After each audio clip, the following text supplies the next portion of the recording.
Hello beautiful people, I am back with another video. आज हम लोग स्मृति मिश्रा मैम, जो कि इस साल की यूपीएससी टॉपर रही हैं, इनका रैंक 4th आया है, उनके आंसर स्क्रिप्ट को डिस्कस करेंगे। लगभग 1 साल पहले इन्होंने ये आंसर लिखा है।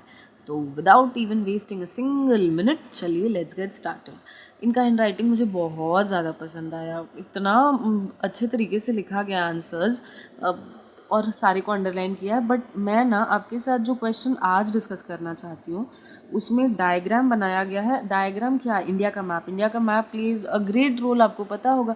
मैंने अभी तक जितने आंसर्स डिस्कस किए हैं किसी में भी ना मेरे को वो क्वेश्चन नहीं मिला था ऑफकोर्स जिसमें आंसर डिस्कस किया गया हो।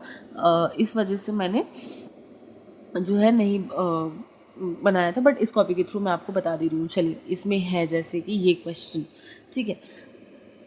Enumerate the factors that helped Bombay emerge as the center of cotton textile industry.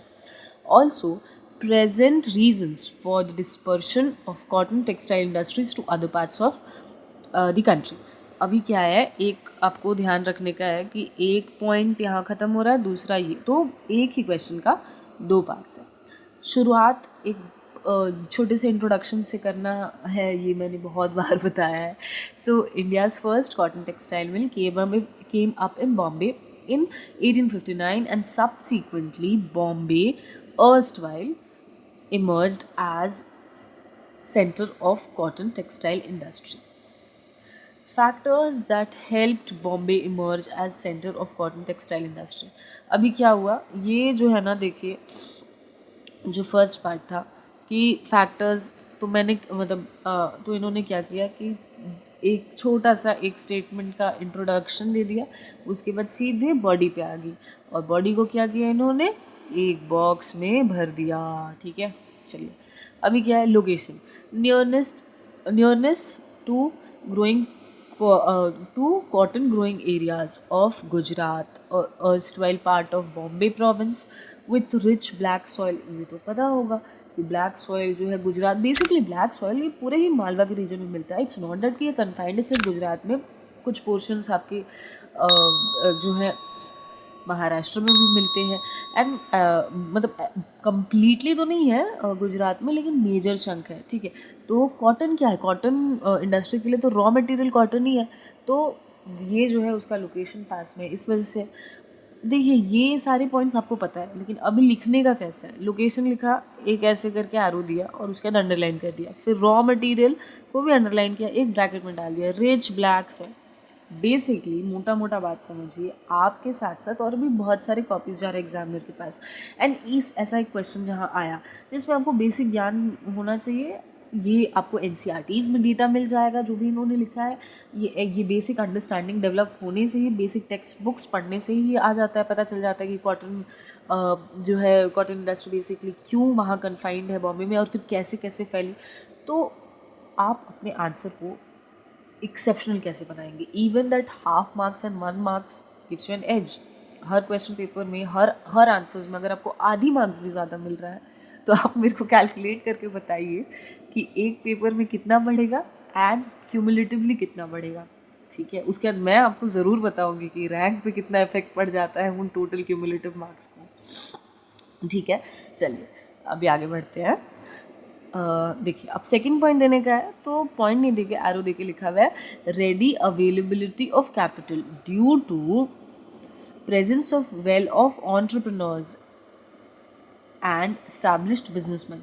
क्या होता है ना कि 2-3 चीज़ आपको समझना होगा, मैं आपको बता देती हूँ। आपने दाऊदी बोहरा कम्युनिटी का नाम सुना है ना, जिसको मोदी जी विज़िट भी करते रहते हैं कई बार, क्योंकि गुजरात में ये ना रिच मुस्लिम बिजनेस क्लास लोग हैं, ये शिया मुस्लिम्स हैं, लेकिन इनका बिजनेस बहुत स्टैब्लिश्ड है। इनफैक्ट आपको पता है कि अभी इनमें ना मतलब इतना सही है कि जनरली क्या होता है ना कि बिजनेस इज़ मोर प्रेवेंट। मैं कोई तरह का बायसनेस नहीं दिखा रही हूँ, बस जो सोसाइटी में रिफ्लेक्ट होके आता है मैं वही बता रही हूँ। Of course there women entrepreneurs, there are women who are into business, I am not saying this, but आदमी लोग ज़्यादा करते हैं ना बिजनेस, मतलब it's basically a men dominated field.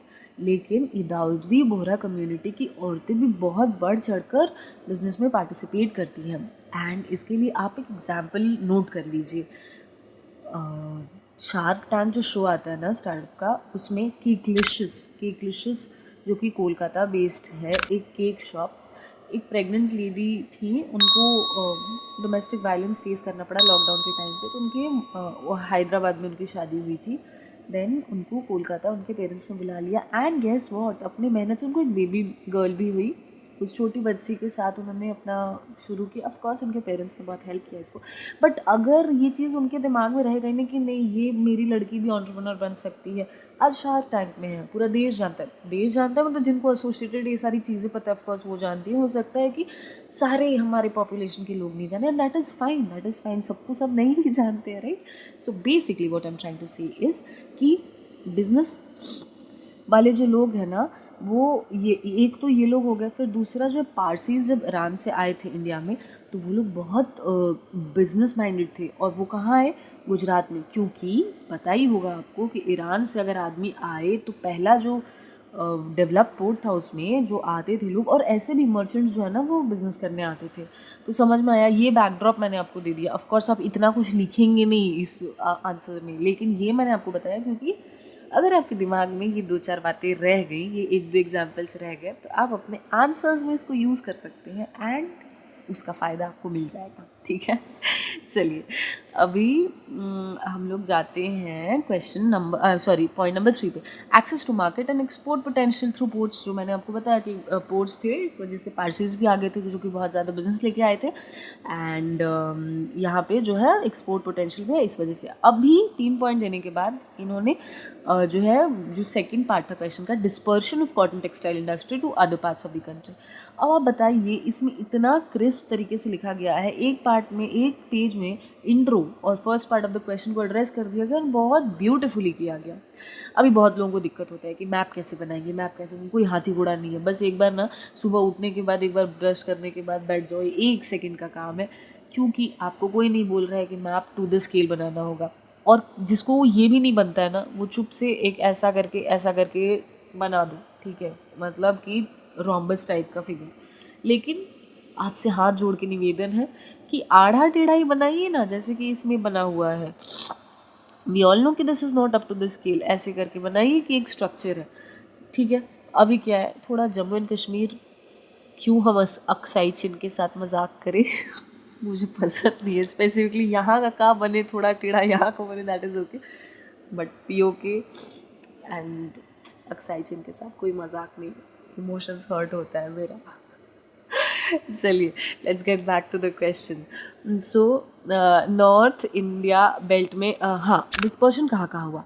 North India belt में ये आया, और उसका गुजरात, अहमदाबाद, मतलब स्पेसिफिकली अहमदाबाद बेल्ट इसमें तो था ही, क्योंकि यहाँ पे ग्रोइंग मतलब रॉ मटेरियल का अवेलेबिलिटी था।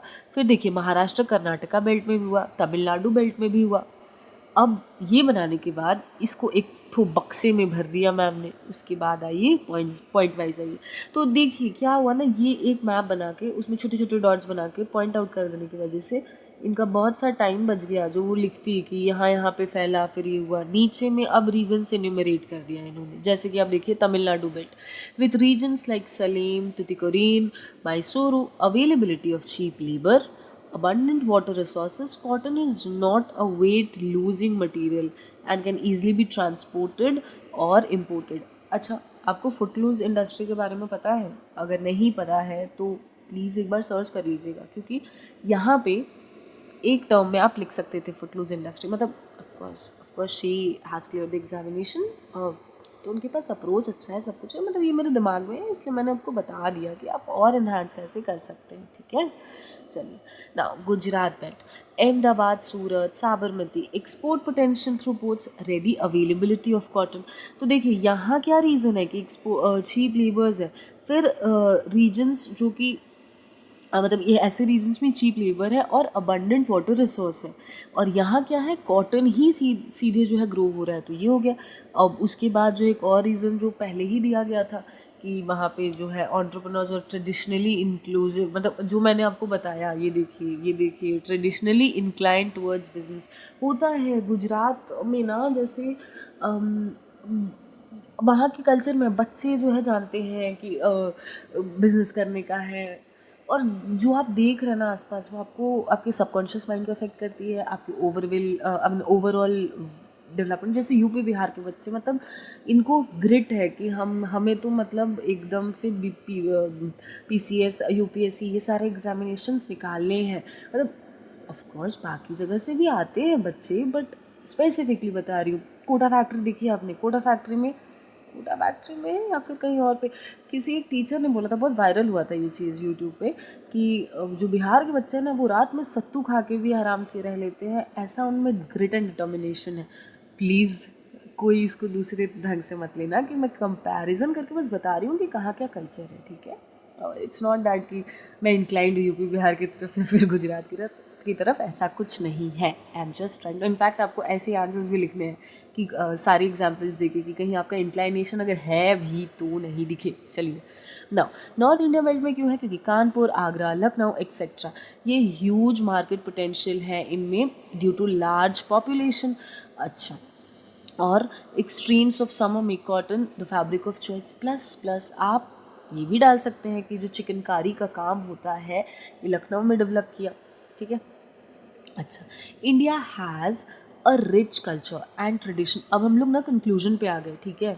India has a rich culture and tradition of cotton textile manufacturing since the times of Harappan civilization.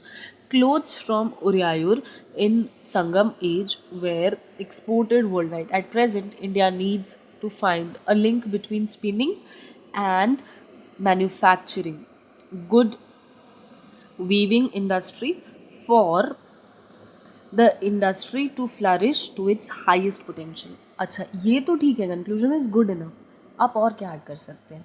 With the growing presence of social media, क्योंकि जनरली क्या होता है ना कि सोशल मीडिया ख़राब है और ऐसा वैसा, बट आपको पता होना चाहिए कि स्मॉल बिजनेसेस बहुत ज़्यादा फ्लरिश करते हैं। इंस्टाग्राम पे रीच पोटेंशियल जो है ना बहुत ज़्यादा है, तो खास करके लड़कियों को तो बहुत ज़्यादा पसंद होता है ना कि शॉपिंग वॉपिंग, तो इस वजह से इंस्टाग्राम से बहुत सारे लोग जो है अपना बिज़नेस खड़ा कर लिए हैं, उनका रीच आ जाता है वहाँ से। तो कई लोग जो है ना, जैसे अभी मैं चिकनकारी बोली ना, तो मेरे को याद आया कि इंस्टाग्राम पे ऐसे लोग हैं जो अपने बिज़नेस को इंस्टाग्राम पे फ्लरिश कर रहे हैं। एंड तो ये चीज़ तो है कि हाँ, आप स्पिनिंग एक लिंक बिठा दें स्पिनिंग और मैन्युफैक्चरिंग सेक्टर पे, साथ साथ में अगर ये लिंक अगर जो एंटरप्रेन्योरशिप का स्किल भी डेवलप किया जाए, बच्चों को पढ़ाया जाए। यहाँ इतना जो डिवीज़न कर दिया गया है, वो तो जैसे कि एकदम ह्यूमैनिटीज़ वाले, साइंस वाले, कॉमर्स वाले, इतना डिवीज़न नहीं करके एक कुछ कुछ बेसिक चीज़ें सिखाई जाए ना स्कूल्स के लेवल पे भी, तो भी ये चीज़ अच्छा होगा। तो आप ये पॉइंट भी आंसर में डाल सकते हैं if you are watching this video. ठीक है, सो आज का वीडियो यहीं तक रखते हैं।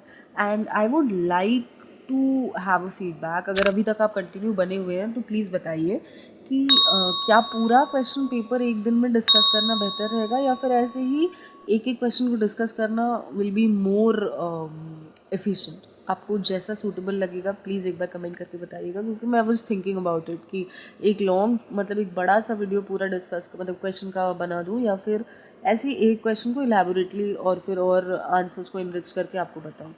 जो भी है, जैसा भी, आप एक बार कमेंट ज़रूर कर दीजिएगा, ठीक है? टिल देन पढ़िए, दिमाग को शांत रखिए। गुड बाय, जय हिंद।